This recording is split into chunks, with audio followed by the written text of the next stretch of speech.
సమాధానకర్తయగు అధిపతి. He is the prince of peace. పంచపక్ష పరమాణాలు ఉండనివ్వండి ఇంట్లో, మనసులో నెమ్మది లేకపోతే తినబుద్ధి అవుతుందా చెప్పాలి? మంచి బంగ్లాలో ఉండొచ్చు, మనసులో నెమ్మది సమాధానం లేకపోతే నిద్ర పడుతుందా? ఏసీ రూమ్ ఉన్నా, మంచి డబుల్ కాట్ మంచం ఉన్నా, మెత్తటి పరుపు నిద్ర పడుతుందండి? నెమ్మది లేకపోతే అనిపిస్తుంది ఈ జీవితం ఎందుకు అనిపిస్తుంది.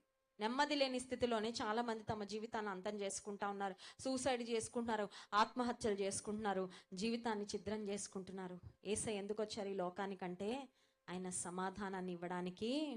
మనిషి మనసులో చెలరేగుతున్న తుఫానులు అణచడానికి ఆయన వచ్చారు. సమాధానం 3 రకాలండి. మొట్టమొదటిగా మనలో మనకి సమాధానం, we have to have piece with in. మనలో మనకి సమాధానం లేకపోతే మనం నెమ్మదిగా ఉండలేము. రెండవదిగా